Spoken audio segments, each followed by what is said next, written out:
tempo com vocês. Eu vim com a missão de falar sobre negócios, mas eu já falei para o Rodrigo que no começo da minha carreira, eu também sofria com a dificuldade de fazer o negócio andar, porque o negócio não é um negócio, né? O negócio são gente. E a gente precisa aprender a mudar o negócio. Até você descobrir que para mudar um negócio, você primeiro precisa aprender a mudar a gente. Mas como é que você vai mudar a gente se você não consegue mudar? Então, primeiro você tem que aprender a mudar a si. Depois de mudar a si, você consegue mudar um grupo de pessoas. Depois de mudar um grupo de pessoas, você consegue mudar uma empresa. E a história da minha vida, para vocês conhecerem um pouquinho de mim, é que eu sou empresário há 27 anos.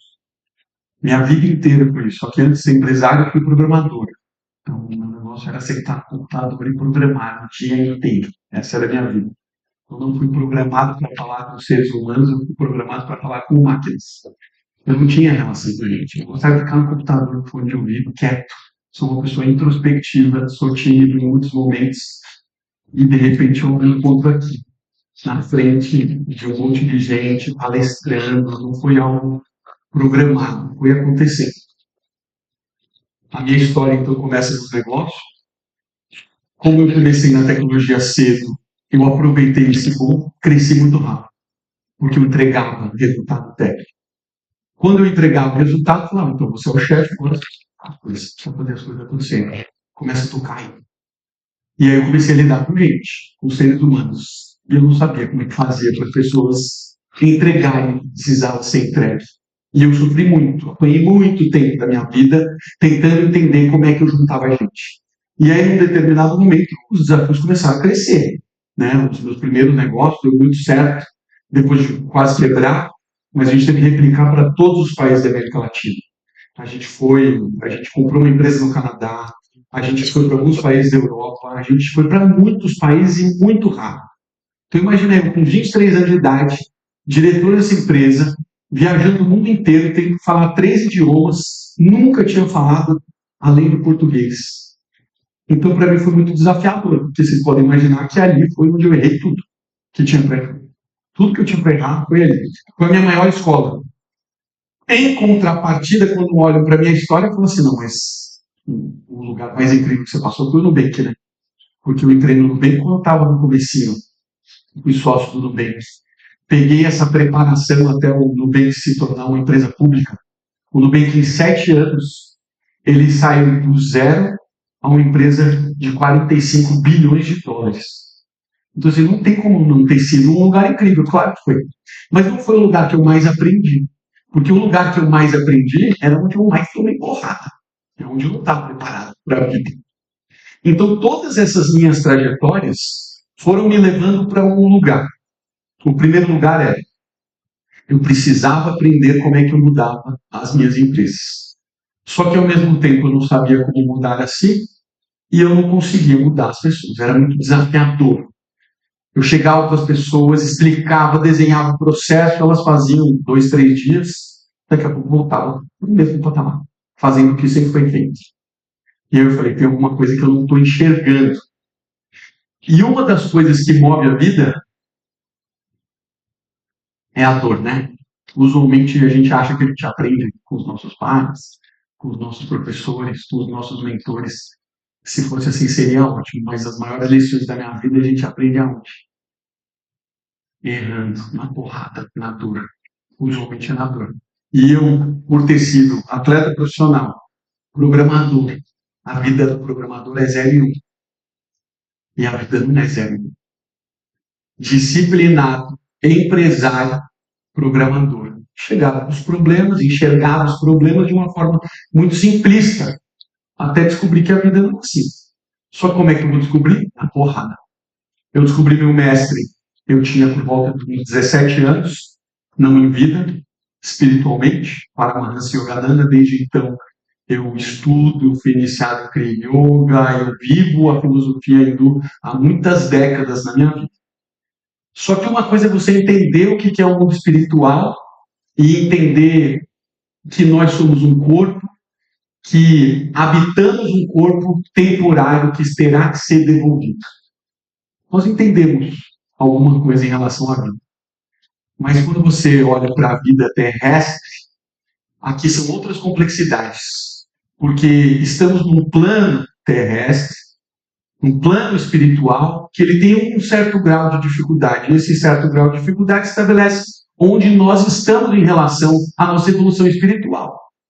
Aqui sim, já habitaram pessoas maravilhosas, espíritos maravilhosos. Jesus Cristo, Buda, Yogananda, Mahatma Mahashaya, todos os grandes mestres que vieram para cá tinham graus espirituais super evoluídos. Só que nós, seres normais, a gente precisa desse grau de dificuldade para nos ensinar e permitir que nosso espírito evolua. Então, quando nós passamos por dificuldade, quando nós vivemos as dificuldades aqui nesse plano, a gente não aprende imediatamente, a gente sofre para entender por que eu estou errando. Por que eu estou batendo a cabeça aqui, repetindo esse erro do mesmo jeito? Porque tem algo a ser aprendido. Então você, em um momento, acorda, fala, está errado isso, eu preciso entender o que está acontecendo. Você assume a responsabilidade, porque é só assim que você consegue mudar.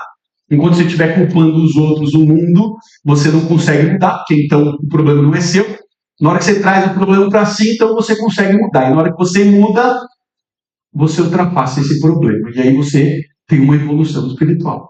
Mas quando a gente olha para o lado, quando a gente olha as estatísticas da nossa vida, os números não são muito bons. A gente olha para a saúde das pessoas, ela só piora. Eu trabalhei, a minha penúltima empresa foi uma health tech, uma empresa de tecnologia e saúde. Eu trabalhava com pacientes crônicos. Então eu tenho a estatística na ponta da língua. A gente tem hoje aproximadamente 10% de diabéticos no Brasil e esse número só cresce. A gente tem mais ou menos uns 30% resistentes insulínicos. 40% da população adulta brasileira tem pelo menos uma doença crônica. E esses números só pioram. E isso é um reflexo, não do mundo, é nosso. É a gente que está indo para um caminho que não está sendo saudável para a gente. E a gente está aprendendo isso. A gente está aprendendo que a gente precisa se alimentar melhor. A gente está aprendendo que tudo que a gente ingere de comida, de bebida, de informação, de relações, afeta diretamente a nossa saúde. Tudo isso eu fui aprendendo e fui me transformando em primeiro lugar. E obviamente que chegou uma fase da minha vida que eu vivi uma turbulência muito grande, sofri muito, e esse sofrimento me fez mexer. E aí eu fui buscar autoconhecimento, porque a espiritualidade eu já tinha, mas ainda não era suficiente para viver aqui. Para viver os problemas da vida, você precisa de autoconhecimento. E aí eu fui buscar autoconhecimento. E aí o primeiro passo que eu dei no autoconhecimento, estava conversando com o Rodrigão, foi o processo LOL. É um curso de autoconhecimento, são 60 anos, criado pelo Bob Hoffman. Depois disso, eu mergulhei fundo e fui fazer tudo que podia fazer. Fiz Joe Dispenza, fiz coach, fiz hipnoterapia, tomei ayahuasca, psilocibina, entrei em tudo que vocês puderem imaginar, eu fiz, mas eu nem lembro mais. E foi isso que me forjou durante 10 anos. Tem exatos 12 anos que eu entrei mais profundamente no autoconhecimento. E nessa busca eu fui aprendendo sobre como eu funcionava. Porque entender o autoconhecimento ele é muito bom. Você começa a entender de comportamento humano e você começa a perceber o que você faz de errado que te atrapalha. E aí você olha para o mundo e você fala assim, todo mundo faz igual. Porque nosso corpo é muito parecido, nosso cérebro funciona do mesmo jeito. Então a gente cai nos mesmos problemas. Quando a gente olha para as pessoas, a gente fala assim, cara, por que tem tanta gente que às vezes se vicia em alguma coisa? Não é por acaso. É porque existe uma falta comum entre todos nós que nos leva para esse caminho e a gente acaba caindo nesses buracos. Por que eu estou falando tudo isso para vocês? Porque eu precisei passar por tudo isso para me tornar o líder que eu me tornei. Porque a gente chega num determinado momento da vida e a gente fala assim, eu tenho uma empresa, tenho centenas de funcionários e eu preciso movimentar esses funcionários para direção que vai nos trazer o melhor resultado para o nosso negócio. Só que a gente sofre resistência. É duro fazer isso, não é tão fácil. As pessoas não aceitam totalmente, assim, não, beleza, vamos fazer e ponto final. Não, tem resistência, as pessoas questionam, elas não fazem, elas não seguem o processo. E aí, como é que a gente ultrapassa essa barreira? Como é que a gente faz para isso se tornar uma realidade? Eu precisei descobrir este caminho.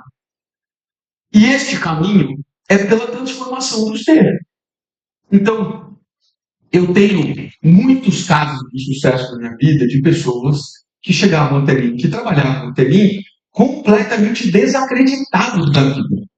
De acreditarem que por conta da vida que eles tiveram, da história que eles tiveram, do lugar que eles nasceram, da cor que eles têm, da realidade que eles vivem, ser impossível eles conseguirem avançar na vida. Funcionário meu chega para trabalhar comigo. Homem, negro, gay. Começa a trabalhar comigo, origem extremamente pobre. Tiro ele do pão de açúcar. Trabalhava no setor de roteirização do pão de açúcar. Começa a trabalhar comigo. Vocês vão perceber que a primeira pergunta que eu faço para todo mundo que eu trabalho, no primeiro momento, quando eu ganho intimidade, é entender qual que é o sonho da pessoa. Essa pergunta é muito importante. Porque se você não entende o que motiva aquela pessoa, você não vai conseguir motivá-la. Você não vai conseguir transformar a realidade dela. Mas como é que eu vou perguntar para uma pessoa qual que é o sonho dela se eu não tenho intimidade com ela? Então, meu primeiro passo como líder é conhecer a pessoa. Eu preciso ter um nível de profundidade tão grande de conhecer aquela pessoa, porque eu preciso entender a realidade dela, senão o que eu falar não vai conectar com ela. E eu comecei a conhecer essa pessoa. Onde ele nasceu, como é que era a casa dele, com quem que ele vivia, quem era a mãe dele, quem que era o pai. Aí a realidade típica brasileira, pai foi comprar cigarro, sumiu de casa, abandonou a família, deixou a mãe, empregada doméstica, vive na casa com um monte de pessoas, a avózinha dele tem o Alzheimer. Típica história brasileira, mora na comunidade. Vida muito simples e pobre. Quando eu conheci tudo isso, em um desses detalhes, eu descobri que eu não tinha geladeira em casa. Estava quebrada há 6 meses. A primeira coisa que eu fiz foi comprar uma geladeira e mandar para casa dele. Porque como é que eu vou trabalhar com uma pessoa que não tem geladeira em casa? Olha o nível de dignidade que a gente estava falando. Comprei a geladeira, conheci a pessoa. Falei, irmão, agora me conta, que a gente já se conhece, que ao mesmo tempo que eu estava conhecendo, ele estava me conhecendo. Contando todos os meus problemas, todas as histórias da minha vida. Irmão, qual o seu sonho? E ele me responde assim, tenho um sonho. Qual é o sonhar? Meu avô, meu tio, todo mundo na mesma casa, há décadas, a gente não consegue sair daqui. Ele me explicando, da onde eu venho, ninguém consegue sair. Crença forte, não consigo sair. Escutei isso. Um dia chego para ele e falo assim, irmão, olha só, você é um cara que tem muito potencial. E eu lembro de você ter dito para mim que você não tem sonho, porque de onde você vem, ninguém sai, não é? Eu te garanto que se você fizer o que eu vou te falar, a sua vida será completamente transformada. Você topa fazer o que eu vou te dizer que você precisa fazer, e a gente faz um acordo que você se compromete com o seu lado e eu me comprometo com o meu, e eu estendi a mão para ele. Ele olhou para mim e falou assim, tá bom. Falei, então tá bom, agora eu quero que você pense no sonho. Você vai para sua casa, você vai pensar no sonho, eu quero que você pense no sonho. Ele volta para mim alguns dias depois e fala assim, Marcelo, meu sonho é ter minha casa. Eu quero ter minha casa, para eu poder construir minha família. Eu falei, tá bom, tá decidido, esse é o seu sonho. Então a gente vai trabalhar em cima disso. E eu comecei, então, a partir daí, influenciar ele a mudar o seu comportamento. E o que acontecia? Na hora que a vida apertava, ele não fazia o que tinha que fazer, que é o que todo mundo faz. Quando a vida aperta, a gente foge. Eu chamava ele e falava assim, irmão, ó, lembra aquele trabalho lá que você fez, que você me entregou e que você fez isso desse jeito, dessa forma? Você me disse que você quer chegar lá, mas quando você não faz o trabalho que você precisa fazer, você não aponta para lá, você aponta para cá. Aí você não vai chegar onde você quer. Você se comprometeu comigo. Você precisa ter a disciplina para fazer o que precisa ser feito. Chega atrasado no dia. Marquei 10 horas. Ele chega às 10h15. Pegou o mecânico. Isso é a coisa mais simples do mundo. Quanto custa chegar no horário? Quanto custa fazer o que precisa ser feito? Percebe que você se torna um profissional ruim por uma coisa que você tem total controle sobre. Você é competente, você é bom, você dá resultado, mas você vacila nas coisas erradas. Isso vai te colocar num lugar que não te leva onde você quer chegar. Chega no fim do ano, dou uma meta para ele. 150 quilos. Essa é a sua meta. Você emagreceu 1 quilo, você tem essa recompensa. Se você emagrecer 2, você tem essa. Até 50 quilos, eu digo para ele. Ele emagreceu 25 quilos. Começou a treinar, caminhar todos os dias, começou a se alimentar corretamente. Ele edita todos os meus vídeos do gelo, ele edita todos os meus podcasts, então ele vive o que eu vivo, ele sabe o que precisa ser feito, só que a vida empurra ele para o padrão. Emagreceu 25 quilos. Começou a mudar a vida dele. Já passamos por poucas e boas. Já quebramos empresa junto, já crescemos empresa junto. Esse menino, o salário dele foi crescendo, foi crescendo, foi crescendo. Nos momentos de maior dificuldade, gente que me abandonou, ele me apoiou, esteve lá comigo e ele está transformando a vida dele. Quando eu pergunto hoje para as empresas que eu trabalho, quando estou dando treinamento e palestra, eu falo assim, quem aqui tem dificuldade de contratar? Há 10 anos, era 30% que levantava a mão. Hoje, é 90%. Hoje, as pessoas falam assim, poxa, meu problema, as pessoas não querem trabalhar. Eu ofereço emprego, elas não querem. Se é registrado, elas não querem, porque elas têm um benefício. E elas querem continuar recebendo benefício, então não querem ter comprometimento. Então a gente tem uma força que está complicando essas pessoas a criarem essa disciplina de trabalho, que vai transformar a vida dela. Ela está perdendo essa capacidade de entender que ela tem possibilidade de mudar a sua própria vida. Então hoje, quando eu falo com empresários, eu estou falando assim, gente, a gente não vai chegar uma hora que a gente vai encontrar um funcionário perfeito, porque hoje, boa parte dos funcionários estão com um problema aqui, ó. É problema de mentalidade.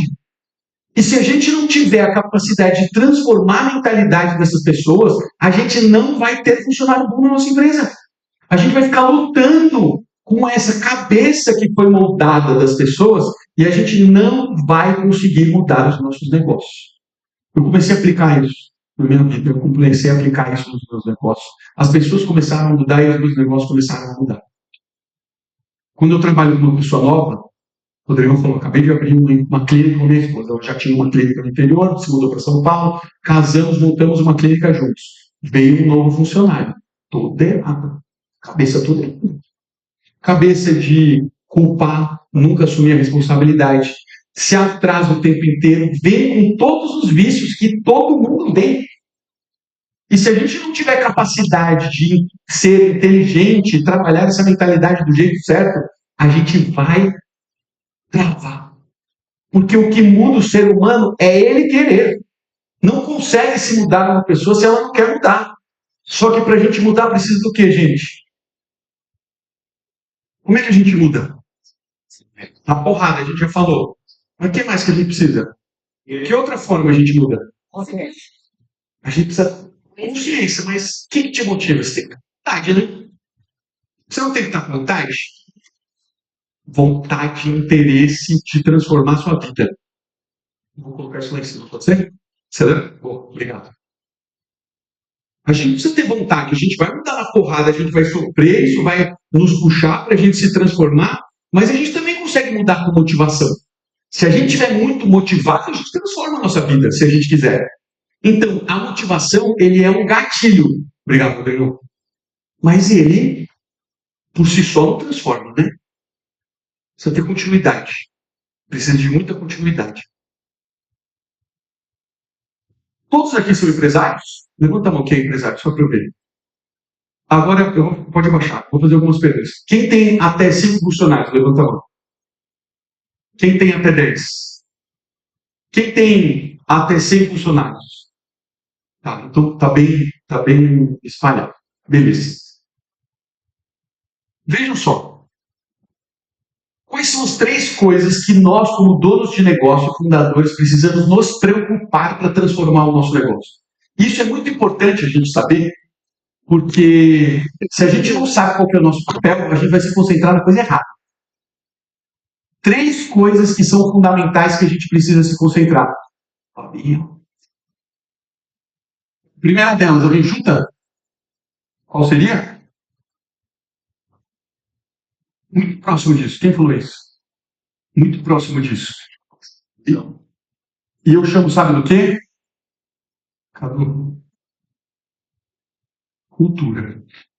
O que é a cultura, gente? A cultura é a visão do negócio, mas além disso é como que a gente se comporta.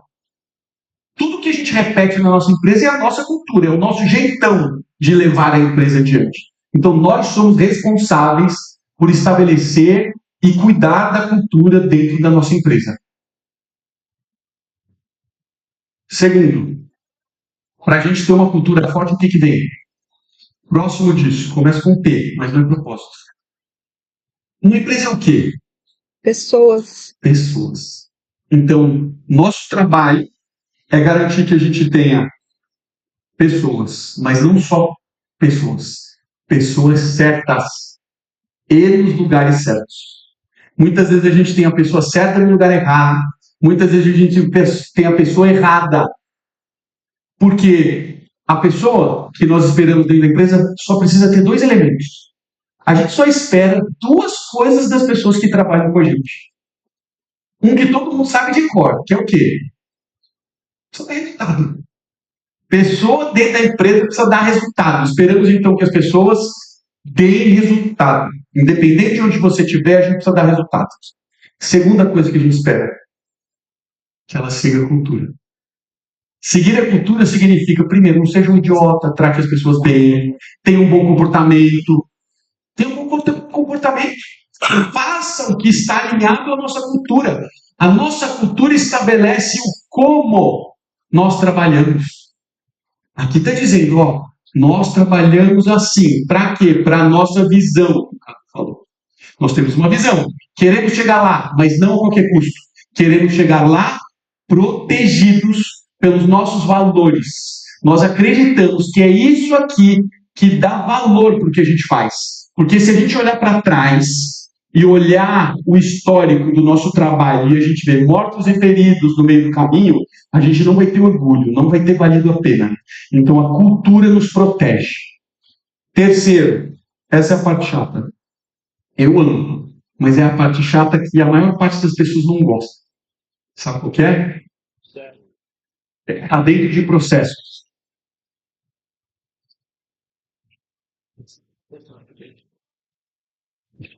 Só que eu vou colocar mais um adendo. Gestão.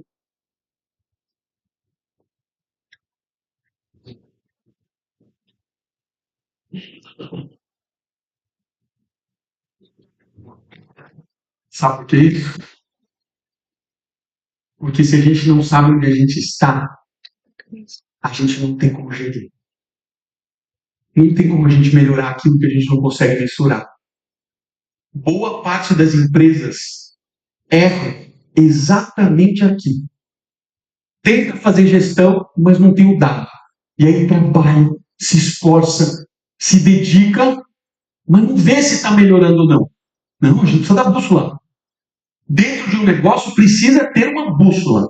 A bússola são os indicadores. É isso aqui que muda a nossa vida. Agora, vamos pensar o seguinte. Se tudo está dando certo na nossa vida e na nossa empresa, existe razão para mudar? Vocês acham que a gente iria querer mudar? Vocês acham que a gente iria querer vir aqui no Power Mind se tudo estivesse dando certo? Não existe motivação para mudar. Se a sua empresa está dando certo, o resultado está vindo, você está crescendo todos os anos, você está comprando o carro que você quer, a viagem que você quer, os cursos que você quer, está tudo dando certo. Por que isso vai mudar? Então, existe um elemento que nos move para mudar. Dentro da empresa, ele é muito presente. Ele faz parte do nosso dia a dia. E existe uma razão pela qual. Esse eu não vou nem desenhar, esse eu vou mostrar um slide para vocês, que fica mais bonitinho. Então eu quero que vocês pensem e reflitam o que é que, no fim das contas, vocês já ouviram falar dos 5 porquês? Os 5 porquês é uma técnica de chegar na causa raiz do problema. Aconteceu um problema. Por que aconteceu esse problema? Aconteceu Porque o Cadu esqueceu de avisar o cliente. Por que o Cadu esqueceu de avisar o cliente? Aí eu vou perguntando porquês até chegar na causa raiz do problema. Se eu olhar o negócio de todos vocês, um por um, e pegar um dilema que vocês estão vivenciando, e juntar todos vocês e pegar a causa raiz de todos, a gente vai chegar no mesmo lugar. Vocês acreditam sim ou não? Qual que vocês acham que é o problema número um, então, das empresas? Comunicação. Pessoa, está muito próximo. Consegue avançar para mim? Aqui não está indo? Pode avançar o próximo? Próximo. Mais um. Aí, deixa aí, por favor. Obrigado, Rodrigão. É dentro de pessoas. Mas o quê? O que dentro de pessoas? Porque a gente trabalha dentro de uma empresa para fazer o quê? Entregar resultados. Dentro da nossa cultura. E aí não sai do jeito que a gente gostaria. Então, olhem para o que vocês vivem. O que vocês vivem. No dia a dia, a dificuldade que vocês têm, usualmente ela está onde dentro das pessoas? As crenças? Comunicação. Quem falou? Comunicação. Esse é o problema, sempre. Vocês sabem que a inteligência artificial tem um sistema próprio de comunicação. Ela não fala português. Ela tem um sistema binário. Por quê? Não tem erro de comunicação, não tem interpretação. O nosso tem interpretação. E a gente erra na comunicação. Só que então, eu não posso jogar isso ao vento sem provar para vocês. Eu quero provar para vocês. Você pode passar o próximo slide, por favor? Eu quero que vocês tragam os olhos de vocês para esse triângulo. Esse triângulo é a representação de um time. Cada bolinha é uma pessoa. Aqui a gente tem só 3 pessoas no time. São 3 pessoas se comunicando. Só existe a possibilidade de 3 comunicações. Então, se a gente pegar 3 aqui, ele pode falar com ela, ele pode falar comigo. Ela também com nós dois, ou seja, sempre é 3. Adicionou uma pessoa, complica. Adicionou o dobro de pessoas, saindo de 3 para 6. Ao invés de ter 3 linhas de comunicação, a gente passa para 15. Olha que brutalidade. A gente tinha 3 pessoas no time, 3 linhas de comunicação. Dobrou o time, fomos para 6. Saltou 5 vezes a complexidade de comunicação. Rola o slide para mim, por favor. Vamos para 10 pessoas? 45 links de comunicação. Mais um, por favor. 14 pessoas num time, a gente salta para 91 linhas de comunicação. 91. Olha que loucura. Olha para essa mandala aqui maravilhosa e linda. E pensa no seu dia a dia. Pensa no seu dia a dia. Eu quero que você me diga o seguinte. O que é isso no seu dia a dia? Quando você está lá sofrendo com essa comunicação que não flui, que não avança, qual o significado que você dá? Está funcionando? Obrigado. Qual é a explicação que a gente dá? O que isso significa?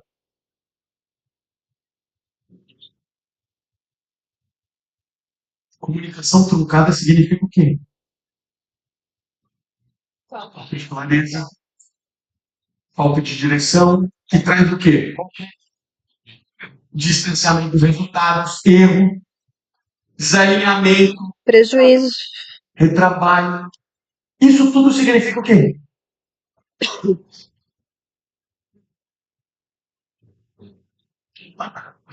Não é? Não é? Quando a gente está lá no meio da confusão, essa bateção de cabeça, o projeto de entrega, atraso, a venda que não funciona, isso é o caos. A gente está trazendo o caos para dentro do negócio. Só que o caos, ele não acontece do nada. Ele não chega do nada. O caos, ele tem um começo. Ele é sempre após uma tomada de decisão. Sempre. Sempre após uma tomada de decisão. Foi a gente que pegou e decidiu, falou assim, eu vou fechar esse novo projeto. Aí você fecha aquele novo projeto e ele traz o caos para dentro da sua empresa. É você que decide trazer um novo funcionário e ele traz o caos para dentro da empresa. Você nem consegue entender porque você nunca parou para refletir direito, mas na hora que você vai pensando, você fala, foi isso mesmo. Eu fechei esse projeto e virou um pandemônio.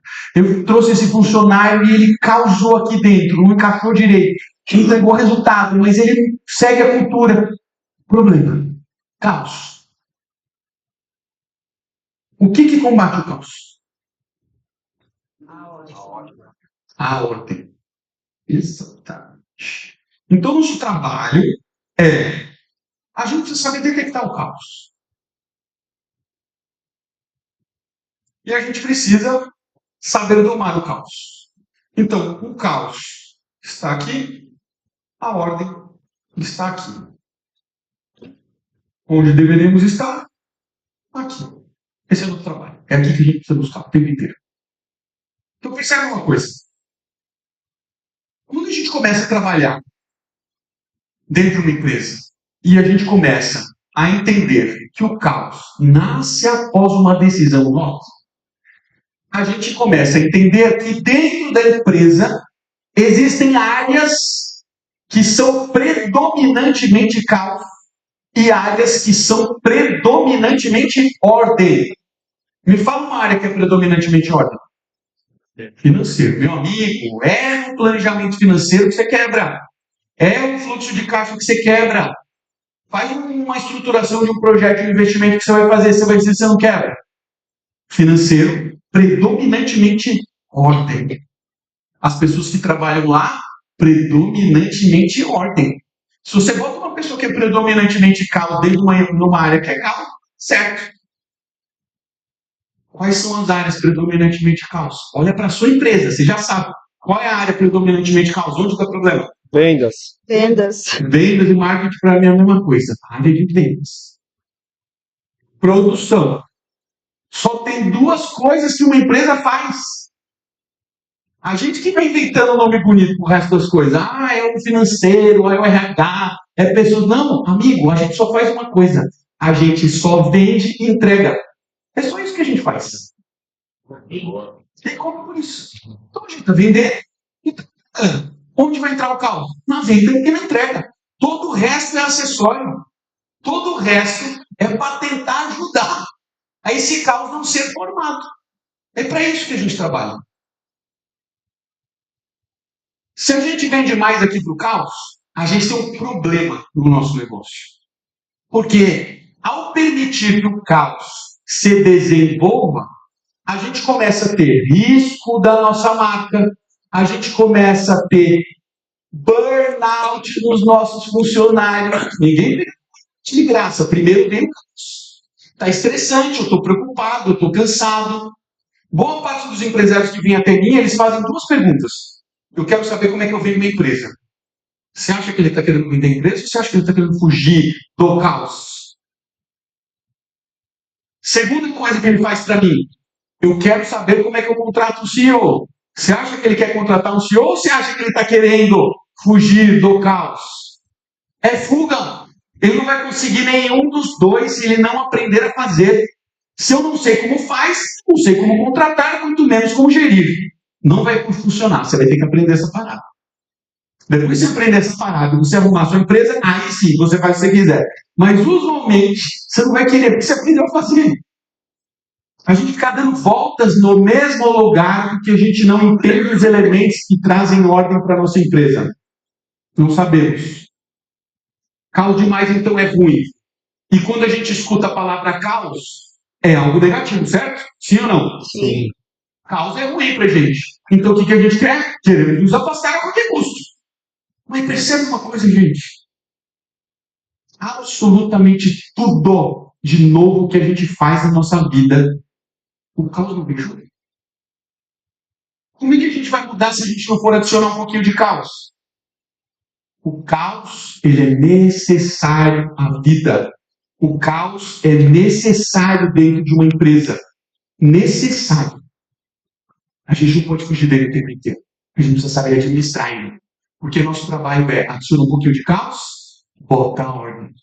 Adiciona um pouquinho de caos, inovou, fez diferente, melhorou, bota a ordem. O problema é que a gente vai colocando caos, caos, caos, caos, caos. Aí chega uma hora a gente não aguenta mais. O que está faltando é o equilíbrio. O equilíbrio é a gente conseguir dar ordem nesse negócio. Mas, ordem demais faz bem? O que acontece quando a gente tem ordem demais dentro de uma empresa? Trava, zona de conforto, engessa, fica extremamente burocrático, a empresa fica chata, sem criatividade, você não vai inovar, as pessoas vão se sentir o quê? Ah, eu não estou crescendo mais. Está previsível, não tem risco, está chato, não estou gostando disso. E aí a empresa vai para um lugar que você não quer que ela entre. Então, ordem demais também não é bom. O ponto de equilíbrio é o meio. A gente vai ter que encontrar esse ponto de equilíbrio. Esse ponto de equilíbrio aqui é o que vai permitir que a gente inove e arrume. Inove e arrume. Eu chamo esse ponto de equilíbrio aqui como caótico. Não foi nem eu que inventei essa palavra. Foi um cara chamado Jim Rock, foi um CEO da Visa. Ele escreveu um livro onde ele falou pela primeira vez sobre isso. Ele falou sobre a empresa caótica. A empresa caótica é o caos e ordem. A interpretação que eu dei completamente diferente da dele, mas a ideia dele foi genial, porque é exatamente isso que acontece dentro de uma empresa.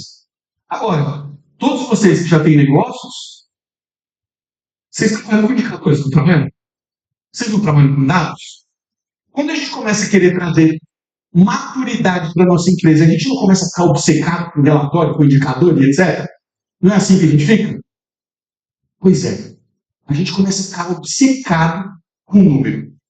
Porque a gente sabe que o número é a base de tudo, é a nossa bússola. Só que tem uma coisa que antecede o número, que a gente esquece. Eu quero que vocês pensem.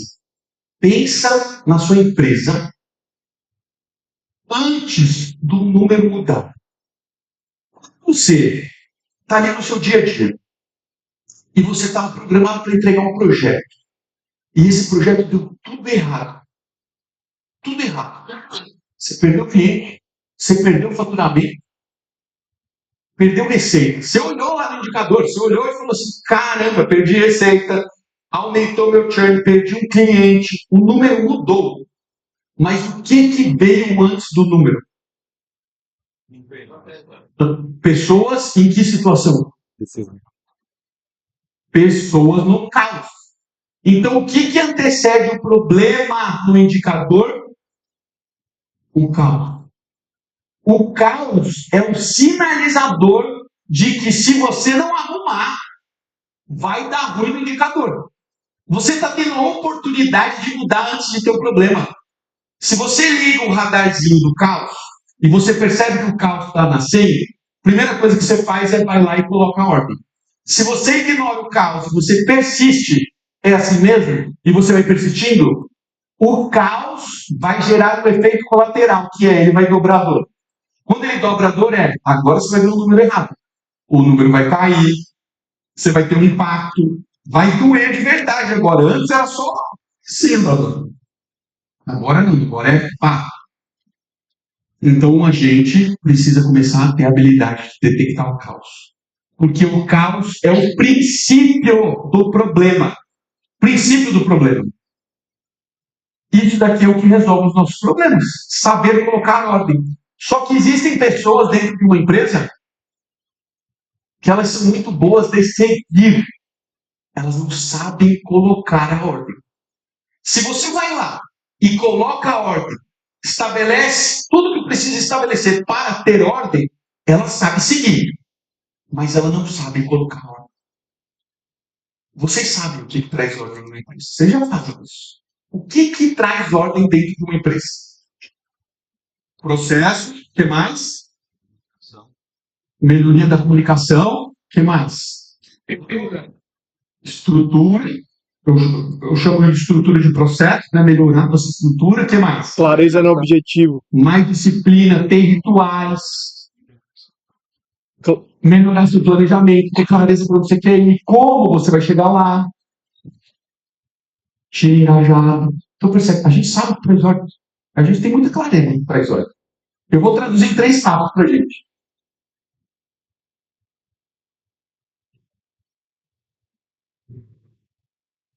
Três passos para a gente colocar a ordem.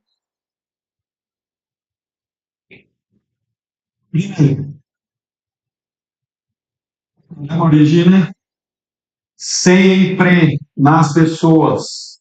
Então, a gente vai ter que olhar para as pessoas. Segundo, para arrumar o caos, a gente sempre vai ter que olhar para processos. Outra coisa que traz ordem.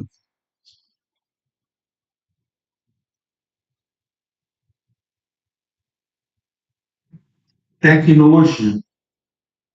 Vamos olhar esse primeiro aqui para começar. Como a gente começou a ter caos dentro de uma área, a gente já sabe que usualmente o caos ou vai começar em vendas ou vai começar em operações. Num desses dois. Se você já tiver com caos em tudo, você permitiu que crescesse nos dois, mas se sua empresa estiver limpinha, ela vai começar ou em um ou em outro. Começou o caos. O que a gente faz quando a gente percebe o caos? A gente vai em direção ao caos. A gente entra no time e a gente faz um diagnóstico. Vou chegar no time e vou falar, time, o que está acontecendo? Por que a gente está tendo essa treta aqui que a gente está tendo? Eu estou fazendo uma investigação para identificar o que está acontecendo aqui. Eu estou conversando com as pessoas. Usualmente, eu vou receber uma resposta muito comum quando o time está desequilibrado. Muito comum. São duas respostas que eu mais recebo quando a gente chega nesse ponto. Eu quero que vocês olhem para quando vocês foram no caos, investigar no time de vocês e qual é a resposta que as pessoas mais dão sobre a dificuldade que elas têm. Alguém lembra? Pronto, quem falou? Sobrecarregado. Qual que é a desculpa número 1? Sobrecarregado. Pô, tô trabalhando pra caramba, tô chegando cedo, tô saindo tarde, tô me esforçando, não tô dando conta. Qual que é a solução de estar sobrecarregado? Usualmente, a pessoa já traz a solução. Ela fala, a gente precisa de mais braços. Precisamos de mais braços. Com essa quantidade de gente aqui não tá dando. Você fechou um monte de contrato, você fez um monte de coisa. Eu tô aqui sozinha, só eu, fulano, Beltrano, não tá dando. Precisamos de mais braços. Aí você vai lá e contrata mais braços. O que acontece? Mais caos. Aí não melhora. E aí, meu amigo, já passou 3 meses, você está tentando 3 meses, você acha que é o tempo que vai solucionar e não é o tempo, é a ordem, você não colocou ordem. Qual é o segundo problema mais dito pelas pessoas quando a gente está fazendo o diagnóstico? Primeiro, é sobrecarregado. Segundo, qual? Esse é um bom problema, mas não é exatamente esse. Vocês conhecem a síndrome do Homer Simpson? O problema é mesmo, eu boto em que eu quiser. Entendeu? O problema, cara, aquela área lá, ela não está fazendo o que precisa fazer, e é por isso que está ferrando aqui a minha vida. O cliente não entregou o que precisava ter entregue, e eu atrasei o projeto por causa dele. A comunicação está muito difícil com ele. Percebe? Ele está apontando o dedo. E aí, aqui, a gente tem um ponto. Gente, isso daqui é muito importante. Isso aqui é muito importante. Quando a gente está fazendo esse diagnóstico, e essas pessoas estão dando essas respostas para a gente, estou sobrecarregado ou estou apontando o dedo?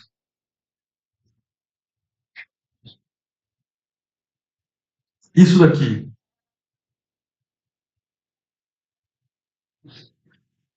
é um fato ou é uma opinião?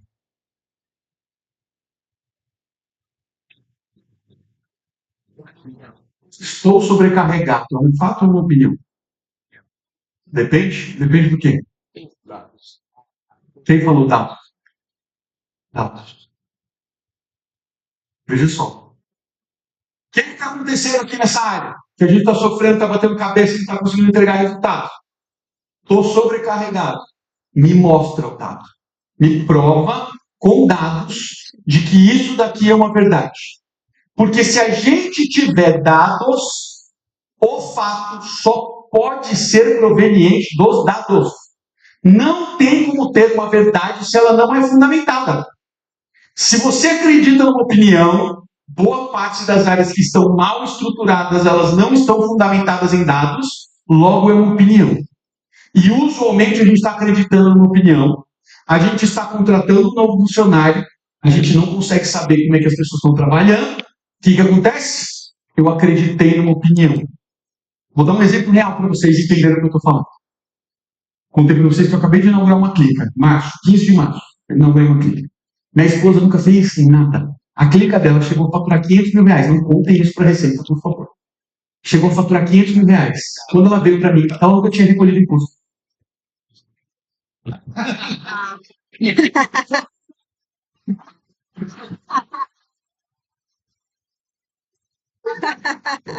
Mas não acabou.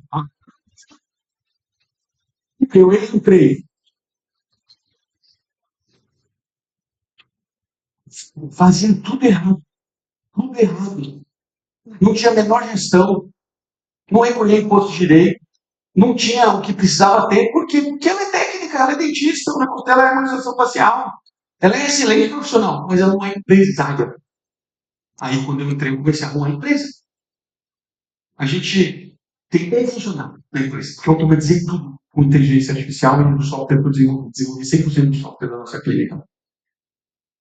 Ela começou a trabalhar no dia 15. E aí eu comecei a ver que as mensagens não estavam sendo bem respondidas. Aí eu me perguntei, por que estamos no caos? Aí eu falei, estamos no caos porque eu não sei onde eu estou. Estou sem nada.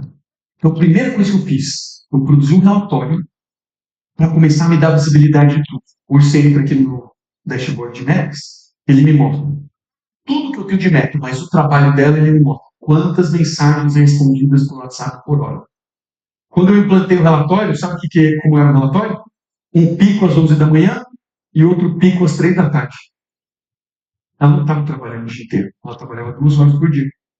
Chamei ela, falei, agora a gente tem um relatório para a gente melhorar a nossa produtividade. O que vocês acham que aconteceu depois que eu mostrei isso para ela? Ela tem acesso, é tempo real no sistema. Ela está lá no dashboard de meta o tempo inteiro aparecendo na cara dela. Hoje você vai ver o relatório, é bonitinho, é o dia inteiro consistente. Em todas as horas que ela está trabalhando, ela está respondendo as mensagens.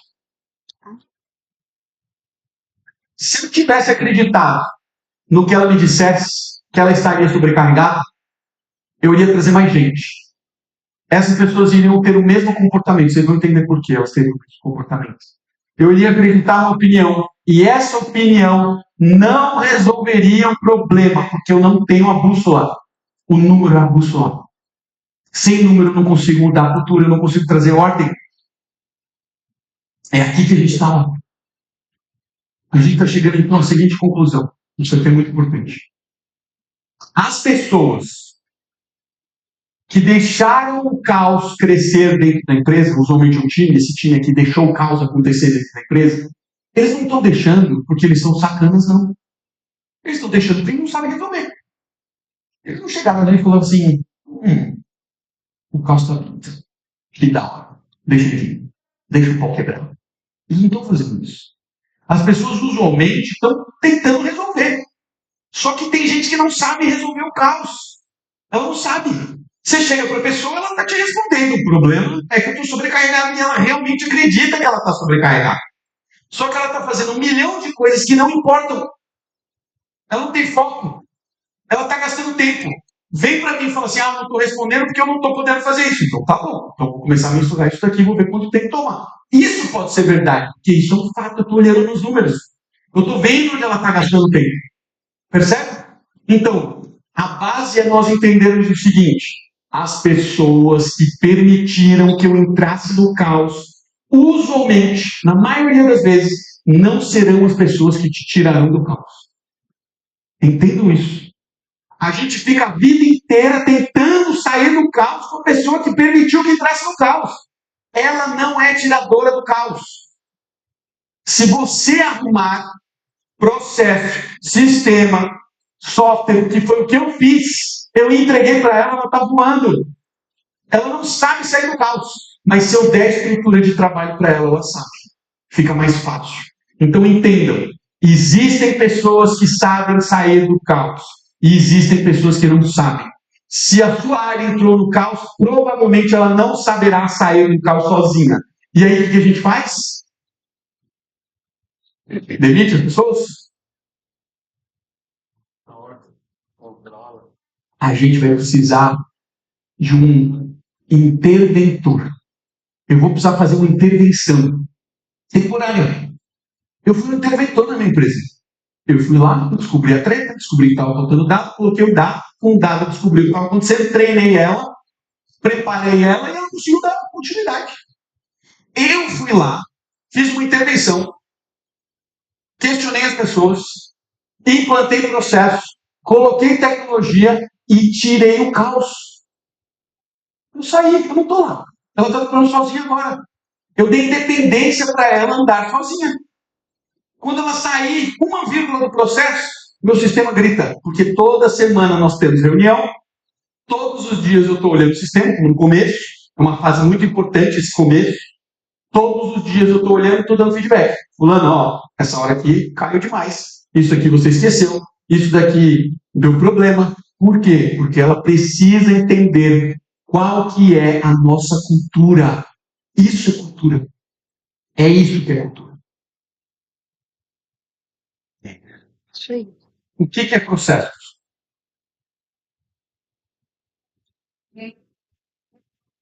É o desenho do trabalho, o fluxo do trabalho. Até que hoje eu tenho 11h30? 11h30, né? Beleza. É o fluxo do trabalho, ou seja, é a sequência da ordem certinha que a gente vai precisar executar. Todo mundo concorda com isso? Beleza. Mas o que mais é processo? O que ele traz de benefício que muda tanto os nossos negócios? Disciplina. Repetou. Eu aqui também responder de primeira. O que muda o processo, gente, é a habilidade de medir. Porque se a gente não normaliza a forma de trabalhar, cada um faz de um jeito. Como é que eu vou comparar banana com maçã? Eu preciso comparar todo mundo sob a mesma métrica. Se eu comparo todo mundo sob a mesma métrica, aí eu entendo o que está acontecendo. Se eu criar um processo aqui, de eu ir lá e fazer compras no supermercado e repor os produtos na minha despensa, eu posso medir um monte de coisas. Quanto tempo eu levei para fazer o processo do começo ao fim, quantos produtos foram substituídos, quanto eu gastei, se teve quebra de produto, eu fui comprar e não consegui. Isso me daria um resultado de tempo, se eu gastei muito pouco, se eu deixei de comprar algum produto, ou seja, se eu fui efetivo ou pouco efetivo. Eu fui lá e fiz a primeira compra, gerei os indicadores, depois foi minha mulher. Aí eu consigo comparar. Olha só, ela comprou X produtos, o ticket médio dela foi tanto, ela esqueceu 5 produtos, eu esqueci 10, eu fui pior do que ela. Quem tem que melhorar? Eu estou começando então a ter dados para mensurar como é que eu vou sair daquele caos. Quando eu implantei um sistema, eu só implantei um processo. Por que eu boto tecnologia aqui? Porque tecnologia nos dá duas coisas. Tecnologia dá grátis para gente. Processo. Segue o processo, meu irmão. Você implantou o CRM, segue o processo. Já está lá bonitinho, não precisa inventar nada. Todo mundo tem tem processo de vendas. Segue. Sua empresa não é tão diferente assim. Segue o processo que já foi dado. Segunda coisa que a gente recebe grátis: dados. Os indicadores vêm juntos. Tem gente para mim que fala assim: poxa, Toledo, eu trabalho no WhatsApp. Alguém aqui vende no WhatsApp? Umas 5 pessoas, 6 pessoas. Aí eu falo assim: e você mensura as coisas? Eu falo assim: não, eu respondo direto no WhatsApp. Falei, tá, então você vai falhar em todas as perguntas que eu te fizer. Porque a primeira pergunta que eu vou te fazer é quantas mensagens você recebe por dia? A segunda é, das mensagens que você recebe, quantas você responde? Depois, qual o seu tempo médio de resposta dessas mensagens que estão chegando? Você não vai conseguir responder nenhuma, porque você não mensura nada. A gente precisa começar a mensurar. Como é que a gente vai mensurar o WhatsApp? Vai ter que ser tecnologia. Tem coisas que a gente vai precisar fazer que obrigatoriamente terá que entrar tecnologia. Não vai ter outra saída. Quando tem escala, é tecnologia. Qualquer outra coisa, eu sempre vou falar assim, gente, a gente vai começar de um jeito mais simples. Ao invés de ser tecnologia, a gente vai fazer um jeito mais simples. A gente vai fazer um processo. Um processinho. Mas eu quero que vocês entendam uma coisa. A gente, quando a gente está no caos, então, a gente vai querer sair do caos, A gente precisa fazer isso da maneira mais simples possível. E tem gente que complica demais. Porque pega e fala assim, não, bom, no passado, quando eu comecei a trabalhar com negócio, a resposta que eu ouvi era assim, não, você precisa ter um ERP. Porque o ERP vai resolver todos os problemas. O ERP é um sistema para cada uma das áreas da sua empresa. Ele vai te dar tudo que você precisa, é tudo integrado, tudo se conversa e resolver os seus problemas. Isso é verdade, sim ou não? Não. Isso é um sonho que nunca se tornou realidade. Sonho. Quando eu fui trabalhar no Nubank, eu cheguei lá e eu comecei a ver que a gente tinha liberdade dentro dos nossos times. Os times, que eram pequenos, exatamente por essa questão que eu mostrei para vocês, a complexidade da comunicação, por causa disso daqui a gente tem times pequenos. Os times do Nubank não passam de 12, 15 pessoas, a gente não deixa ultrapassar muito mais que isso. Cada time escolhe quais sistemas quer utilizar. Não é padronizado. Eu fiquei horrorizado no começo, eu falei assim, como assim? Cada área tem um sistema de gestão de tarefas? Sim. Cada área faz do jeito que quiser? Sim. Mas o produto da empresa existe, esse é o questão. Agora, o seu modelo de gestão, como você vai se organizar, você faz do jeito que você quiser. Aí eu falei, caramba, que interessante isso. Na época que eu trabalhava no Nubank, a gente não era híbrido, ainda não tinha tido a pandemia. Você chegava no escritório, que é todo de vidro, enorme, super amplo, um andar gigantesco, assim, todas as paredes de cada time tinha um monte de post-it na parede. Um monte de post-it na parede. Eu falei, cara, uma empresa de banco, com um monte de post-it na parede, que sistema mais arcaico, né? Eu tô falando brincando para vocês, porque eu sempre trabalhei com isso. Mas pra vocês entenderem. Caramba, cara, que arcaico isso. Por que a gente faz dessa forma? Porque a gente entende que para a gente trazer ordem para um time, a gente precisa ter dado. Para a gente ter dado, a gente precisa ter um sistema simples. Se eu chegar para vocês hoje e falar assim, a gente vai implantar um sistema aqui para organizar. Nós somos a empresa. Nós, todos que estamos aqui, somos a empresa. A gente vai implantar um software para orquestrar nossas tarefas. Tudo que a gente vai fazendo, a gente vai começar a misturar dentro desse software. Quanto tempo eu levaria para buscar os melhores softwares, avaliar as funcionalidades e tomar uma decisão de qual software a gente vai utilizar? A gente levaria dias, semanas, meses? Qual a opinião de vocês? Meses. Meses? Uns 2 meses. Depois que eu escolher esse sistema, a gente precisa treinar as pessoas. Depois de treinar as pessoas, a gente precisa cadastrar as pessoas no sistema. Depois as pessoas precisam entrar no sistema e saber usar. Usualmente, o treinamento e o usar gera um monte de dúvida. Vai ter dificuldade. Tempo a gente vai levar para garantir que todo mundo está conseguindo usar esse sistema? 1 ano. 6 meses no mínimo. 3 meses, 6 meses. Muito tempo, né? Muito tempo. Então a gente está gastando 6 meses para desenvolver um sistema para resolver um problema nosso que está acontecendo hoje. Eu vou esperar 6 meses para resolver um problema? Eu não tenho esse tempo. Por isso, eu adoto uma estratégia mais simples. Eu falo assim, gente, a gente precisa dar o menor passo possível que nos traga o maior resultado possível. Eu chamo isso de modelo de gestão à vista. Vou explicar um caso real para vocês. Isso eu pratico na minha vida há muitos anos. Muitos anos. Depois, nos negócios, se tornou também há muitos anos. Porque isso entrou no Vale do Silício, que são as empresas de tecnologia, começaram a praticar, e aí veio o Brasil em peso. Eu vou explicar um caso real para vocês. Chega uma pessoa para mim, da indústria farmacêutica, tem alguém da indústria farmacêutica aqui? Chega uma pessoa da indústria farmacêutica e fala assim, eu estou com um problema numa área minha, essa é uma área de encapsulados, então aqueles produtos que a gente coloca as cápsulas dentro, ele tinha uma área que só fazia isso, o dia inteiro a área fazia isso. Ele falou, cara, já fui lá, diagnostiquei o problema, entendi o problema, me falaram que era sobrecarga, eu contratei gente, não resolveu, piorou.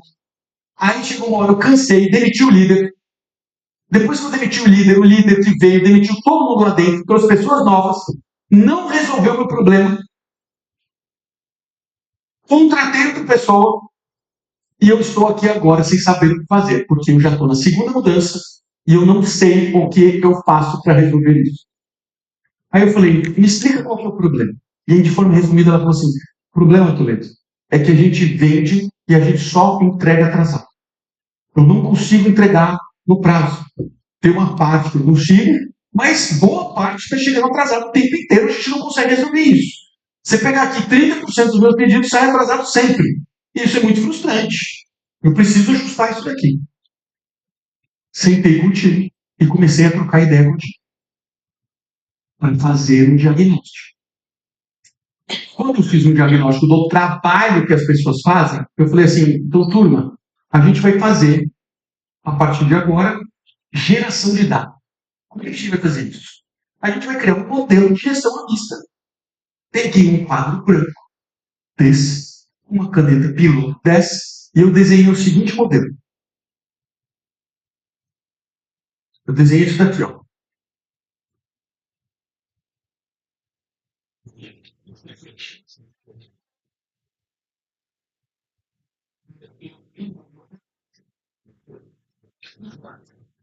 Coloquei todos os dias da semana.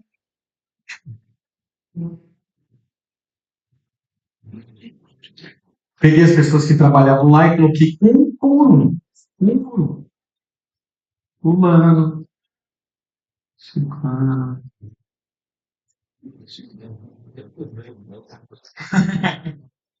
Olha que moderno. Esses caras mandou um resultado. Ele coloquei todo mundo aqui. E eu falei assim, turma, olha só, a partir de agora, todas as vezes que vocês fizerem um encapsulado, vocês vão lá, tiram o pedido, eles levam para a mesa, faz uma mistura, tem umas máquinas lá que eles usam, eles jogam no encapsulado, fecham o encapsulado e entregam. Vocês vão vir aqui, vocês vão pegar a caneta piloto de vocês, que vai ficar aqui na frente, e toda vez que você fizer um encapsulado, você só vai fazer isso, ó. Sim. Na hora que você fizer dois tracinhos. Você fechou 5? Eu quero ver um quadradinho e um risquinho no meio. Tá certo? Tecnologia avançadíssima. Essa aqui é avançadíssima. Aí eu perguntei, vocês entenderam? Vocês têm alguma dúvida? Aí o pessoal não levanta a mão. Primeira mão levantada. Pois não, pode falar qualquer dúvida. Significa que a partir de agora todos nós seremos expostos para todo mundo ver? Essa é a primeira pergunta. O que é isso? Todas as vezes que nós fazemos algo de novo, o que vem junto? O caos. Porque é o novo. Estou trazendo novo. Quando eu estou apresentando uma solução, eu estou apresentando uma novidade. Essa novidade está introduzindo um caos. O caos está se apresentando aqui em forma de resistência. Percebendo? Eu estou trazendo uma solução para resolver o caos. Vai ter resistência. O caos vai aumentar temporariamente. Vai ter resistência. Segunda pergunta, pode falar, o que está acontecendo? Será que eu não posso, ao invés de fazer de uma em uma, será que eu não posso fazer de 5 em 5 para não ter que cair toda vez aí na frente? Eles vão testar o seu limite. Eles vão fazer de tudo para não fazer o que você quer fazer. Você, nesse momento, precisa entender que aqui não é um processo racional. Não é um processo racional. Isso daqui é totalmente irracional. O nosso corpo, quando a gente fala que foi programado, vocês já devem entender isso, quando a gente fala que foi programado, temos a nossa programação, é o nosso cérebro. Tudo que nós vivemos, tudo que nós temos de experiência, todos os nossos hábitos, todas as nossas emoções são representadas por circuitos neuronais. Nosso corpo de 2026 é moderno. Porque a gente está em 2026, então a gente usa tecnologia, a gente usa relógio, smartphone, etc. O nosso corpo é ancestral. Nosso corpo quer economizar energia. Quando eu trago uma novidade que vai tirar a pessoa da zona de conforto, que vai introduzir algo novo, o corpo vai falar para ela, não vai por esse caminho, isso não é bom. O novo nunca é bom para o corpo. especialmente o corpo que não tem autoconhecimento, ele vai sentir a pressão de não querer fazer aquilo. Por isso que você precisa estar esperto, porque você vai ter resistência. Treinei todo mundo, tirei todas as dúvidas, expliquei do porquê precisava ser daquele jeito. Executamos a semana inteira, ó, segunda, terça, quarta, quinta, sexta e sábado. E sábado. Tudo preenchidinho. Bonitinho aqui. A meta, para a gente conseguir bater os pedidos todos em dia, era isso daqui, ó. Cada pessoa tinha que fazer 75 encapsulados por dia. Se a gente fizer 75 encapsulados por dia, a gente batia a meta. Resolvi o problema da empresa. O que eu aprendi com uma semana de trabalho? Eu aprendi que tinha gente que batia a meta. Tinha gente fazendo 75. Ótimo. Resolvido. Tinha gente entregando 25. Teve gente que a gente olhou lá no dia inteiro, 25, 25, 25. Olha o problema. Tinha gente entregando 120. 120! A meta era 75. Como eu estava tratando as pessoas? Todas iguais. Quem fazia 25 e quem fazia 120 recebia a mesma coisa, era tratado do mesmo jeito, era questionado do mesmo jeito. Imagina só o seguinte. Estou aqui no time. Qual é o seu nome mesmo? Diogo. Brincadeira, tá, Diogo? Diogo trabalha do meu lado. Do meu lado. Eu olho para ele e falo assim, cara, o Diogo, irmão, não está entregando. Ele passa o dia inteiro no celular, ele sai para fumar o cigarro dele, sai para tomar café, conversa com os vizinhos, não entrega resultado, não está fazendo nada, antes do meu sistema aqui, tá? Antes. Eu vou olhar para ele e falar assim, não vou deixar esse barato não. Eu vou fazer menos do que ele. Aí no dia seguinte eu vou lá e faço menos do que ele. Ninguém vai perceber porque nós não estamos misturando. Porque a gente sabe disfarçar bem. A gente sabe fingir bem na hora que precisa fingir. E aí eu passo menos. Aí o Diogo fica indignado. Porque ele fala assim, esse posto aqui é meu irmão. Como assim? No dia seguinte ele faz menos ainda. Ninguém percebeu. No final da semana vai dar uma treta enorme, porque a gente vai atrasar todos os pedidos. A dona vai vir aqui e vai falar, gente, o que está acontecendo? O Diogo e eu, cara de paisagem.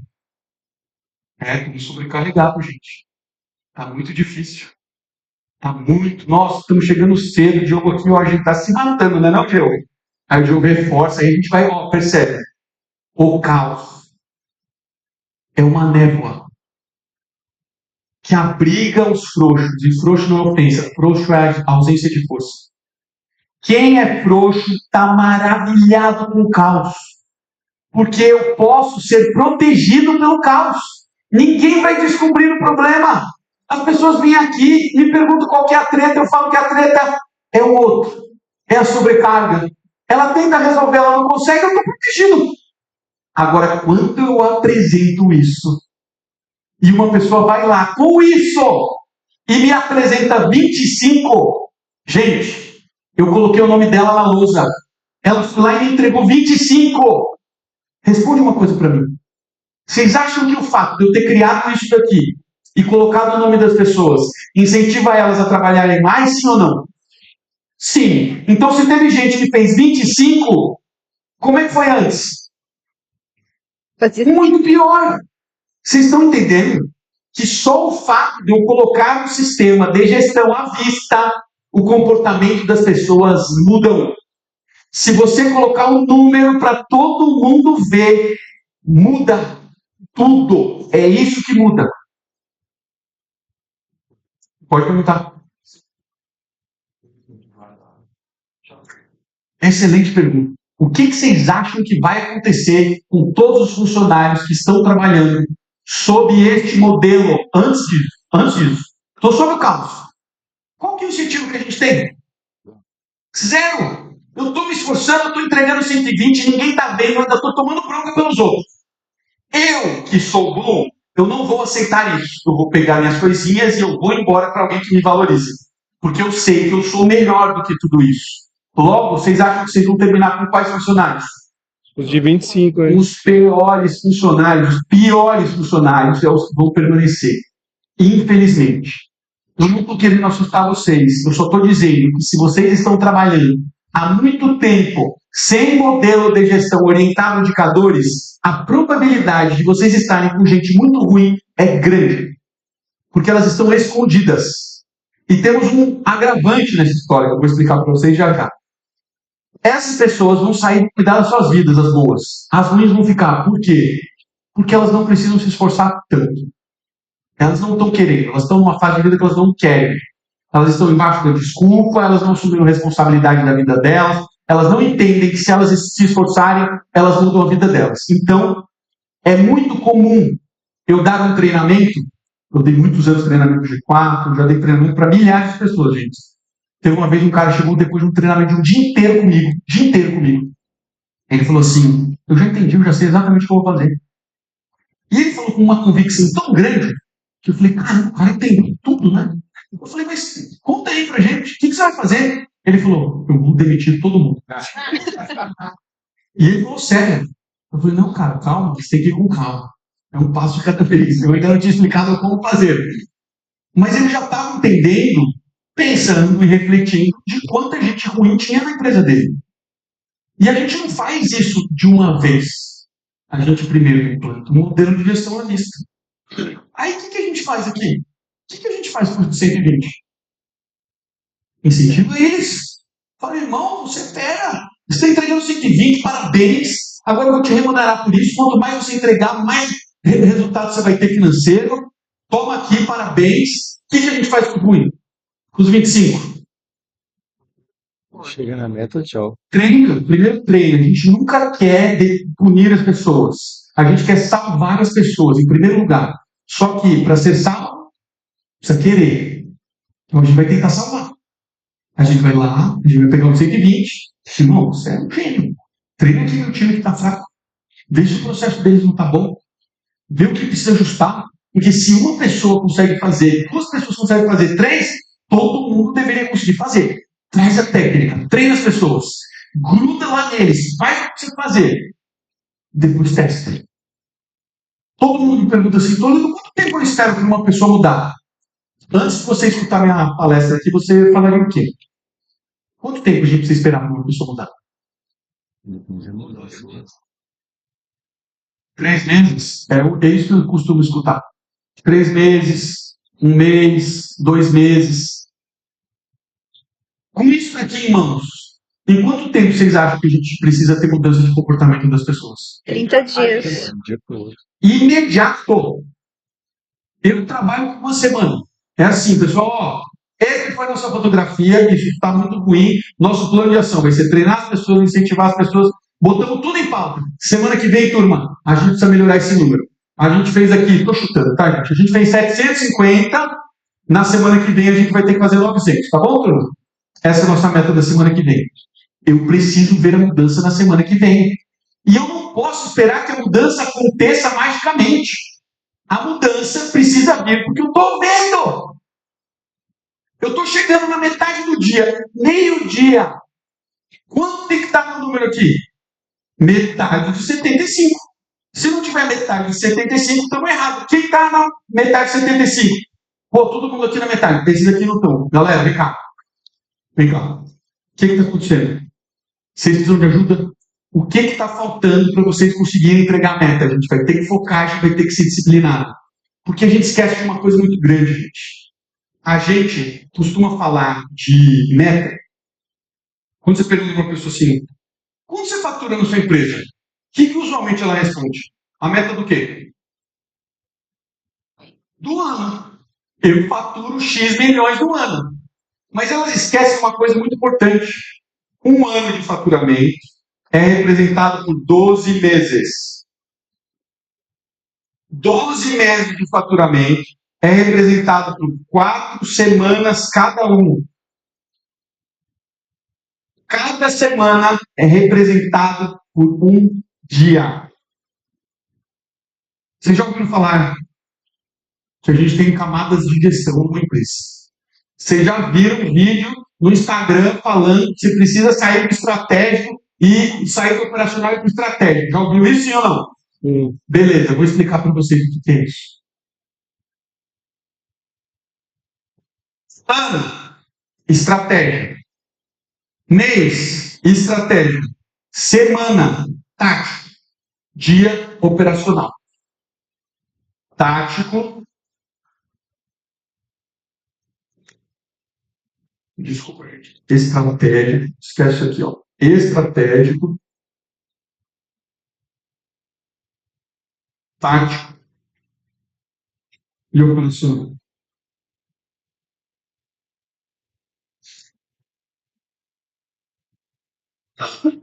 Canetinha. Para que serve cada uma dessas coisas aqui? Tático. Meta do mês. O líder tático é responsável pela meta do mês. O líder tático é responsável pela meta da semana. O líder operacional é responsável pela meta do dia. Qual que é mais importante? Todas. Mas o dia mais Entende? Eu estou botando você para pensar. Qual é o seu nome? Sidney. Ele falou uma coisa muito importante. Por quê? A gente criou um modelo de gestão, certo? Eu estou indo lá no time, eu estou vendo os indicadores, mas o que eu faço com isso? O que eu faço com isso? Se eu não tiver acompanhamento, não tem mágica. Precisa ter acompanhamento. Em qual cadência? Nessa. O líder estratégico acompanha uma vez por mês. O líder tático acompanha uma vez por semana. O líder operacional acompanha uma vez por dia. Olha vocês errando. Olha vocês errando. Você vai lá no operacional, faz o que a gente acabou de fazer, ajusta o processo, cria uma planilha, implanta o sistema, fala assim, toca, faz aí. E sai, porque você é estratégico. Porque você tem várias outras áreas para arrumar. Então você vai lá no time, se arruma o time, no operacional, sai e eu estou indo para o outro. O que vai acontecer com esse time? Vai fazer ou não vai fazer? Não. Usualmente, sem acompanhamento, não sei que empresa vocês estão. Nas empresas que eu faço, ninguém faz. Se não tiver acompanhamento, não faz. O líder operacional é o líder mais importante que tem para a gente fazer mudança de cultura. Não tem como fazer mudança de cultura sem ter um líder operacional. Isso significa que o líder precisa estar com o time o tempo inteiro, todos os dias. Porque ele é responsável pela meta do dia. Não tem mágica, gente. Ora, e o líder estratégico, o líder tático? Esse tem muita flexibilidade. Sabe por quê? Porque se você é um líder estratégico e tático, e sua empresa é pequena, você pode ser o mesmo. Você pode ser o mesmo. Eu sou o mesmo na minha clínica. Toda semana eu estou fazendo uma reunião tática. Toda sexta-feira tem uma reunião tática. O que eu estou repassando? Como é que foi a semana? Como é que vai ser a próxima semana? Todos os dias. Quem é líder operacional na minha clínica? Minha mulher. Eu não estou na clínica. Ela está. O que ela faz todos os dias? Quantos agendamentos teve? Quantos leads a gente recebeu? Qual foi o faturamento do dia? Ela repassa em 10, 15 minutos o que foi feito no dia, vê se teve algum problema. Se teve algum problema, ela me passa para eu resolver. Uma vez por semana eu estou acompanhando. Uma vez por mês, eu e ela estamos fazendo uma avaliação de como foi nosso faturamento, de como foram nossos leads, nossos agendamentos e o que a gente tem de oportunidade para melhorar para o mês seguinte. Percebe que cada camada ela tem uma razão de existir. Essa, para mudar a cultura, é fundamental. Porque é aqui que a gente dá o acompanhamento. Aí eu vou explicar para vocês por quê. Marcelo, posso fazer uma pergunta? Lógico. Duas coisas. Primeiro, quando você fala do operacional, do dia, etc., que o líder operacional tem que estar acompanhando o time todo o tempo, a gente tem um desafio muito grande hoje de fazer isso remotamente. Né? Que acho que é um ponto que eu queria entender como que você enxerga isso. O segundo ponto... Como por os dois textos. O operacional, em empresas híbridas, ele se dá do mesmo jeito. Pilar como dado. A base é o dado. São 3 pilares. Eu vou explicar isso exatamente agora. São 3 pilares para a gente mudar. O que eu já expliquei para vocês é o dado. O dado eu estou explicando num painel. Qual que é o painel online? Planilha, irmão. Planilha. Compartilhada, aberta, para todo mundo entrar e mexer e olhar. Você vai criar uma planilha. Sabe como eu comecei? A clínica da minha esposa? Com uma planilha. Nessa planilha eu tinha assim, cada um dos dias do mês, do dia 1 ao dia 31. Eu tinha uma coluna de quantos leads a gente recebeu no dia, ou seja, quantas mensagens de WhatsApp recebemos no dia, quantos agendamentos fizemos no dia, quantas consultas tivemos no dia e quanto faturamos no dia. 4 dados. Esses 4 dados, eu peguei essa planilha e eu importei no meu sistema. Meu sistema me trouxe mais de 15 gráficos. Eu comecei a entender quais os dias que eu recebia mais lead, quais os dias que eu tinha mais agendamento, tudo. Foi a partir dessa planilha que eu comecei a mudar digitalmente. Mas percebe, eu comecei na planilha. E aí a segunda, tem a ver com o que você está falando, é quando você falou da resistência disso ser visto a todo tempo, né? Que, eu tô sendo exposto, etc. Como que você fez esse engajamento do time, assim? Principalmente quando a gente tem uma questão de cultura geracional dentro dos times, entendeu? Cara, tem que ser gradativo, tá? Eu sou um cara, quem já me segue já sabe como é que eu sou. Então, quando vem trabalhar comigo, já está esperando alguma coisa. Eu não sou muito flexível em relação a isso. Não estou dizendo que vocês devem ser assim. Tem gente que eu treinei que falou assim, cara, minha empresa é cristã, trabalha com igreja, eu não quero fazer isso, eu não quero expor as pessoas. Eu falei, não tem problema, isso vai ser um limitador. Mas você pode fazer de outro jeito, só vai te dar mais trabalho. Porque quando você for fazer a reunião operacional, você vai ter que conversar com cada uma das pessoas individualmente, ao invés de você fazer isso em grupo. Então você vai ser uma empresa essencialmente ineficiente. Como eu trato isso? Galera, isso daqui não é para expor ninguém. Isso daqui é para fazer a gente crescer. Se a gente fizer isso daqui, não vai melhorar o resultado? Se melhorar o resultado, você não vai crescer? Seu trabalho como líder é dar espaço para todo mundo crescer e, se crescer, aumentar os resultados. Então, eu vou plantar esse sonho para a pessoa saber que o que a gente está fazendo aqui não é rico, não. É para todo mundo crescer. Eu deixo isso muito claro. E aí a mentalidade das pessoas vai mudando. Só que no meio do caminho, você vai ver, quando você está fazendo uma transformação, você vai ter que demitir muita gente, infelizmente. Porque as pessoas não têm capacidade de mudar tão rápido, que é o que eu vou falar aqui agora. Gente, tudo que a gente tem, que a gente viveu, está no nosso cérebro. A gente tem 2 camadas no nosso cérebro para explicar. A gente tem o hardware e a gente tem o software. O hardware é o cérebro. É físico. O software é a nossa mente. O físico, ele é representado por conexões neurais. Existem regiões do nosso cérebro com determinadas redes neurais que representam hábitos que a gente executa. Entendam isso que vocês vão entender por que é tão difícil mudar a cultura das empresas e por que é tão difícil mudar assim. Então, tudo que nós temos, o hábito que você tem de ser quem você é, para o bem e para o mal, ir para a academia, se alimentar direito, ou ficar sentado no sofá, assistir Netflix, comer chocolate, fumar cigarro, tudo que você tem de hábito está representado no seu cérebro de forma física. A formação de uma nova conexão neuronal, tem um vídeo que mostra isso, ele lança umas sondas. Essas sondas são impulsos elétricos. Você está tentando desenvolver um novo hábito. Chega um determinado momento que elas se encontram. Quando elas se encontram, uma nova conexão neural foi formada. Quanto mais a gente impulsiona esses impulsos elétricos, executando aqueles mesmos hábitos, a gente vai formando uma rede neural. Aquilo ali representa nosso hábito. Tá? Aquilo ali representa nosso hábito. A nossa mente decide por onde os impulsos elétricos vão passar. Nós temos 2 fases na nossa vida que nós temos eliminação da parte física, chama-se poda neural. A poda neural acontece intensamente em 2 fases da nossa vida, na infância e no começo da fase adulta. Depois disso, a gente não tem poda neural. Entendam isso. Você desenvolveu um hábito que você não queria ter desenvolvido, Se ferrou. Vai ficar aqui pro resto da sua vida. Vai estar te lembrando sempre. Puta, Marcelo, então o que eu faço? Usa a sua mente para encontrar um outro caminho.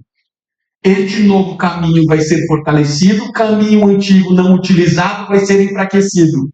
Por isso que a melhor estratégia para mudar é substituir um hábito antigo por um hábito novo. Eu deixo de fazer isso e começo a fazer isso. Esse vai se fortalecendo, esse vai enfraquecendo.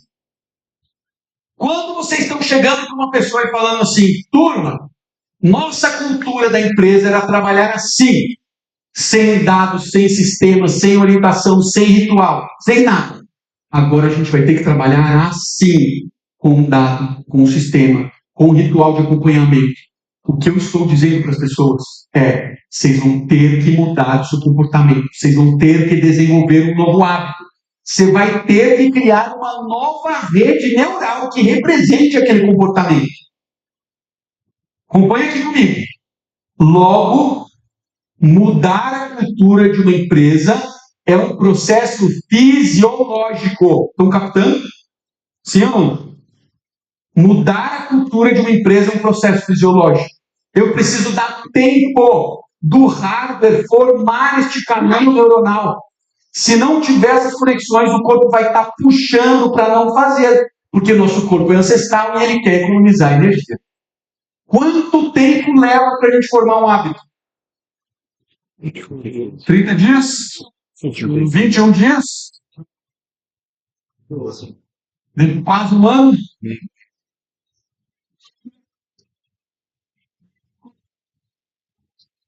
Ó, o ser humano, ele é único. Biologia é única.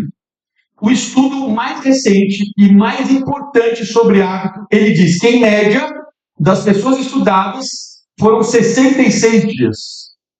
Teve uma pessoa que mudou tudo, mesmo hábito, todo mundo acompanhadinho, bonitinho. A pessoa mais rápida, se não tiver enganada, foi mais ou menos 34 dias.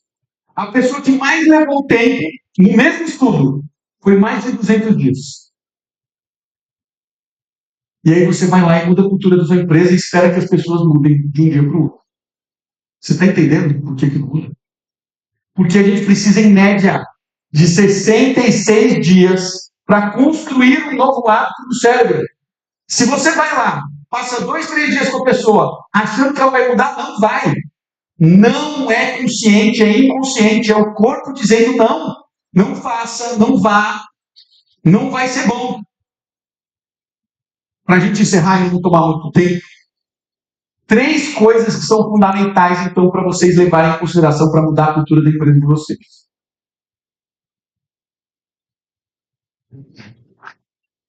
A primeira delas a gente já falou. Alguém lembra qual é? Dados. Sem dados, você não vai conseguir mudar a cultura, irmão. Você vai estar trabalhando com achismo, com opinião, e você vai ficar andando em loop. Não vai resolver. Então precisa ter dado. Segundo, se eu pegar uma pessoa e conseguir clonar ela, colocar uma do lado da outra, e a gente for fazer um experimento científico, colocar essas 2 pessoas numa academia para ver se elas desenvolvem o hábito de ir à academia. E eu vou colocar a diferença entre elas. Vou colocar um personal trainer em uma. Quem vai ter mais sucesso prolongado de permanecer? Quem tem personal ou sem personal? Com personal. Com personal.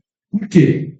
Quem tá em cima, tá cobrando, tá vigiando. Porque ele está cobrindo. Então, qual que é o segundo pilar que a gente precisa colocar? Gestão. Quem é o personal da empresa? Gestor. O líder.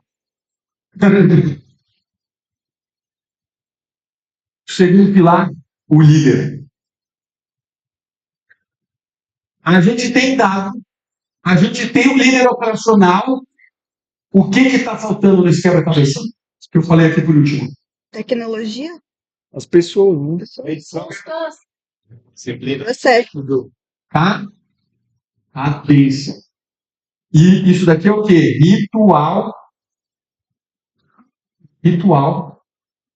de acompanhamento. Ritual de acompanhamento. Estratégico. Qual que é o intervalo? Mensal. O tático. semanal e o operacional Diário. diário. A gente precisa ter esses 3 rituais. A gente precisa ter as 3 pessoas. Qual é a única pessoa que a gente precisa ter? O líder operacional. O líder tático e o líder estratégico pode ser a mesma pessoa. Se você tiver esses 3 elementos aqui, e você entender que toda mudança que você fizer vai levar 66 dias em média para você conseguir mudar, você está na rota de conseguir mudar a cultura da sua empresa. Lembra? A gente acabou de ter uma aula aqui sobre mudança de cultura da empresa. Só que a gente só falou de gente. Não é sobre processo, não é sobre sistema, é sobre gente. Quanto mais a gente entender de gente, quanto mais a gente conseguir mudar a mentalidade das pessoas, melhor vai ser a aderência. Porque eu posso mudar na dor. Eu posso ser demitido, sofrer com a demissão, não ter escutado o que o meu líder me disse, ir para uma outra empresa, ter que passar por tudo aquilo que eu não quis passar na empresa anterior. Ou eu posso ter a motivação para mudar agora, mudar o meu comportamento e colher o resultado. Mas a gente sabe que a probabilidade é baixa. Então, infelizmente, quando a gente prende uma pessoa dentro da empresa porque ela resiste a mudar, você está fazendo bem ou mal? Mal, você está impedindo ela de aprender. A gente aprende na dor. Promova ela para a concorrência, vai ser bom para ela. Ela vai sofrer, vai ser duro. Não teve uma pessoa que eu não demiti, que não teve um sucesso posterior. Toda pessoa é certa. O problema é o lugar. Ela está no lugar errado. Ela muda de lugar, a vida dela muda. Ela não está com a capacidade de mudar ainda. Ela está com a capacidade de dar desculpa, de reclamar, de fuga. Então ajuda ela. Ajuda a movimentar a vida dela.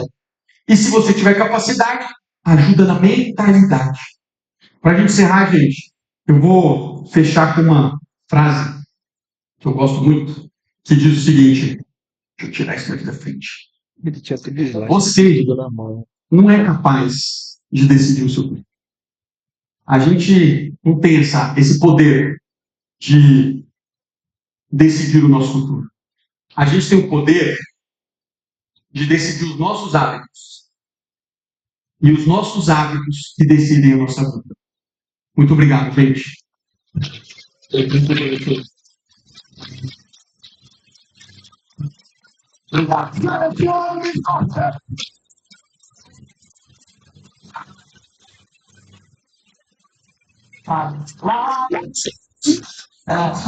gosto mais.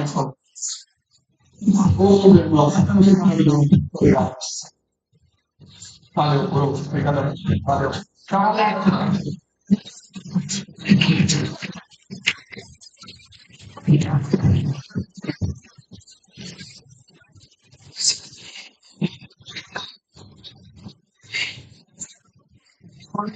fazer uma liberação mais cedo hoje para a gente ter um intervalo um pouco maior, um relax um pouquinho maior. E quem gostou, levanta a mão e fala, seguinte, depois você pode mandar um direct para ele no Instagram, vai comentar e trocar ideia, e depois se alguém quiser, eu ajudo nessa conexão. É que realmente ele está bem demandado, e quando a gente marcou essa palestra, foi, cara, meses e meses atrás, e aí ele vinha para ficar os 3 dias com a gente, e não conseguiu. E então, vamos respeitar esse momento dele, tá bom?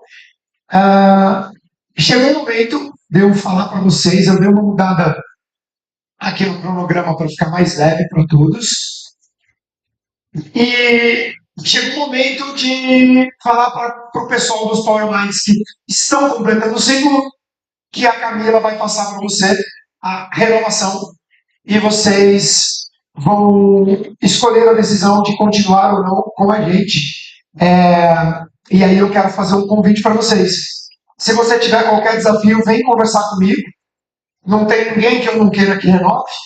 Já aconteceu, né? Já aconteceu. O Cadu, que está há muitos anos comigo, já aconteceu de pessoas eu não querer que continuasse com a gente e não continuou mesmo, né? Foram poucos os casos, mas existiram. E os convidados? Chegou o momento de eu falar para os convidados como é que você faz para fazer parte do Power Mind. Eu não sei se está faltando bastante convidado, ou alguns, né? mas enfim, é o que é. Como é que você faz para fazer parte do PowerMind? Primeiro, gente, eu quero falar sobre o Instituto Resistência e Persistência do Vini. Como eu disse para vocês ontem, todos que vieram como convidados, se você sentiu que você recebeu valor aqui nesse final de semana, eu vou pedir para você entender no seu coração, fazer uma contribuição para o Instituto Resistência e Persistência. O Vini é meu antigo enteado, um menino que eu vi crescer, que eu amo de paixão, e ele tem esse trabalho lindo para cuidar das crianças ali na Zona Norte de São Paulo. O que eu falo mais fácil é pagar assinar um cheque, né? Coisa de velho.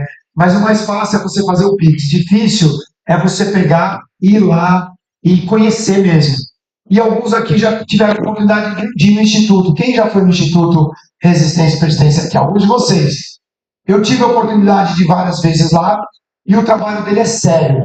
Muitos de vocês têm um trabalho de doação, mas nem todo mundo sabe para onde vai a sua contribuição, o seu dinheiro.